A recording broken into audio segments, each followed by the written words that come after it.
Hello friends, welcome back to Aarti's home kitchen. આજે આપણે બનાવીશું રેસ્ટોરન્ટ કે પછી લારી પર મળે એવા વેજ હક્કા નૂડલ્સ બનાવીશું. આ નૂડલ્સ એકદમ રેસ્ટોરન્ટ કે લારી પર મળે તેવા કેવી રીતે બનાવવા તેની બધી જ ટીપ અને ટ્રીક સાથે બનાવશું, જેથી કરીને આપણા નૂડલ્સ પણ એકદમ છૂટા છૂટા અને ખૂબ જ ટેસ્ટી બનશે.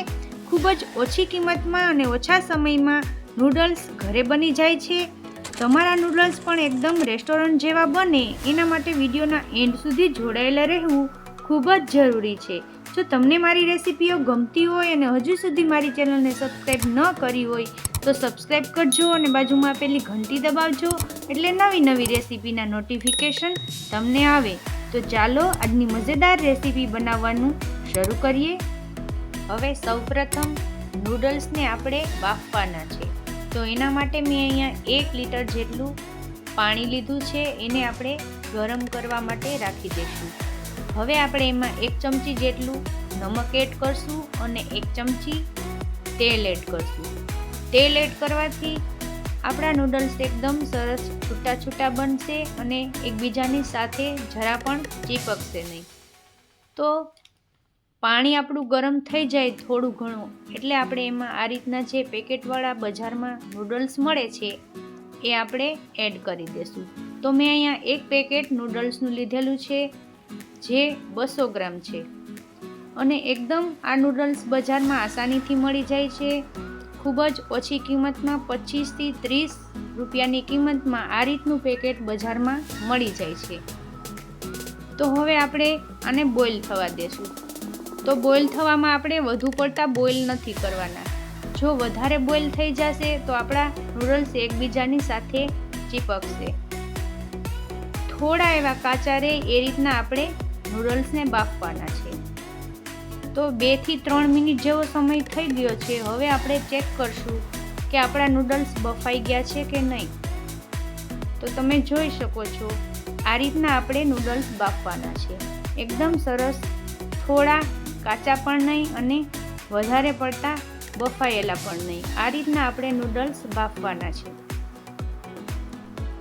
તો બસ, હવે આપણા નૂડલ્સ બફાઈ ગયા છે. હવે આપણે એનું પાણી કાઢી લેશું.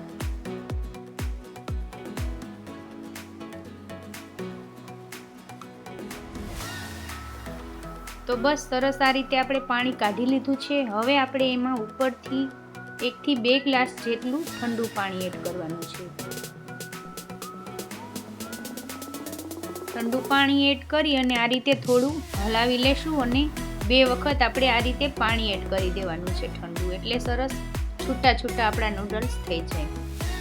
પાણી બધું નીતરી જાય પછી આપણે એક થાળીની અંદર આ નૂડલ્સને એકદમ સારી રીતે પાથરી લેવાના છે. તો આ રીતે થોડા પોળા પોળા કરી અને હવે આપણે આને પંખાની નીચે ઠંડા થવા માટે રાખી દઈશું. હવે નૂડલ્સ બનાવવા માટે મેં અહીંયા જે શાકભાજી લીધા છે એ આપણે જોઈ લઈએ.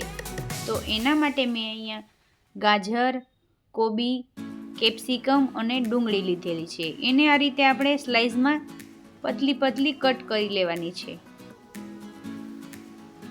તો તમે જેટલી ક્વોન્ટિટીમાં બનાવતા હોય એ પ્રમાણે તમારે લેવું પડશે. અને લસણની કટકી અને ગ્રીન મરચાંની કટકી લીધી છે. હવે આપણે 4 થી 5 મોટી ચમચી જેટલું તેલ ગરમ થવા માટે રાખી દઈશું. તેલ ગરમ થાય એટલે થોડી હિંગ અને સૌથી પહેલાં લસણની કટકી એડ કરશું અને થોડી સતળાઈ જાય પછી આપણે એમાં મરચાં એડ કરી દઈશું.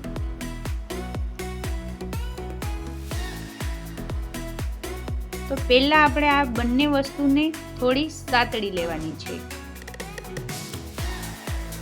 થોડી સતળાઈ જાય પછી આપણે તેમાં ડુંગળી એડ કરવાની છે. તો લસણની કટકી, ડુંગળી અને મરચું આ ત્રણેય વસ્તુને આપણે 1-2 મિનિટ માટે સૌથી પહેલાં સાતળી લેવાની છે. તો ડુંગળી અને બધા વેજીટેબલ આપણે જ્યારે પણ સાતળતા હોય ત્યારે ગેસની ફ્લેમ આપણે હાઈ જ રાખવાની છે. 1-8 મિનિટ માટે ડુંગળી આપણી સતળાઈ જાય પછી આપણે એમાં કોબી અને ગાજર એડ કરી દઈશું. તો આ બધા વેજીટેબલને આપણે જ્યારે સાતળતા હોય ત્યારે ગેસની ફ્લેમ આપણે હાઈ જ રાખવાની છે, મીડિયમ ટુ લો ઉપર નથી રાખવાની. તો હવે આ બધા જ વેજીટેબલને હાઈ ફ્લેમ ઉપર આપણે આ રીતે હલાવતા જઈને થોડા એવા એની કચાશ દૂર થઈ જાય એ રીતે આપણે તેને પકાવી લેવાના છે. તો બસ હવે થોડા એવા નરમ થઈ ગયા છે. હવે આપણે એમાં લાસ્ટમાં કેપ્સિકમ એડ કરશું. કેપ્સિકમ એડ કર્યા પછી આપણે એકાદ મિનિટ માટે સતળાવા દેશું. તો આપણા બધા જ વેજીટેબલ સતળાઈ જાય પછી આપણે એમાં 2 ટીસ્પૂન સોયા સોસ એડ કરશું, 2 teaspoon red chilli sauce add કરશું, 2 ટીસ્પૂન ટમેટો કેચઅપ એડ કરવાનો છે. હવે આપણે 1 teaspoon green chilli sauce add કરવાનો છે અને આ બધા જ સોસ એડ થઈ જાય પછી આપણે બધા જ વેજીટેબલ સાથે મિક્સ કરી લેવાના છે અને ગેસની ફ્લેમ આપણે અહીંયા હાઈ રાખવાની છે. તો હવે આપણા બધા જ સોસ મિક્સ થઈ ગયા છે. હવે આપણે આમાં નૂડલ્સના પેકેટની અંદર જે મસાલો અંદરથી નીકળેલો છે એ મસાલો 2 ટીસ્પૂન જેટલો એડ કરશું. ત્યારબાદ 2 ટીસ્પૂન લીંબુનો રસ કે પછી વિનેગર પણ એડ કરી શકાય. તો મેં અહીંયા અત્યારે લીંબુનો રસ એડ કરેલો છે.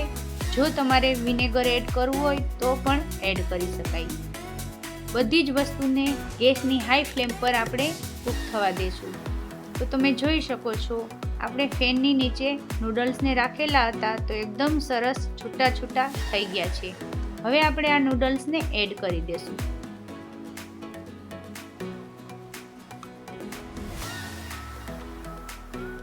નૂડલ્સને વેજીટેબલ સાથે આ રીતે મિક્સ કરી લેવાના છે બરાબર. એકદમ ઇઝી રેસીપી છે અને ફટાફટ એકદમ રેસ્ટોરન્ટના પણ ભૂલાવી દે તેવા નૂડલ્સ ઘરે બનીને તૈયાર થઈ જાય છે. તમે જોઈ શકો છો ખૂબ જ ઓછા સમયમાં અને ઓછા ખર્ચમાં આ નૂડલ્સ આપણે ઘરે બનાવી શકીએ છીએ. તો ફ્રેન્ડ્સ, તમને આ નૂડલ્સની રેસીપી કેવી લાગી તે કોમેન્ટ સેક્શનમાં મને જરૂરથી જણાવજો. હવે ઉપરથી આપણે નૂડલ્સ બની જાય પછી આપણે મરી પાવડર 1 ચમચી જેટલો એડ કરી અને બરાબર મિક્સ કરી લેશું.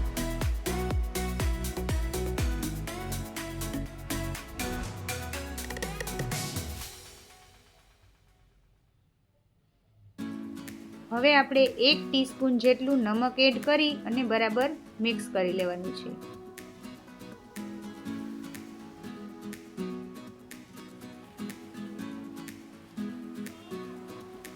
એકદમ બરાબર નમક બધી જ વસ્તુમાં મિક્સ થઈ જાય એ રીતે આપણે મિક્સ કરી અને નૂડલ્સ આપણા તૈયાર છે.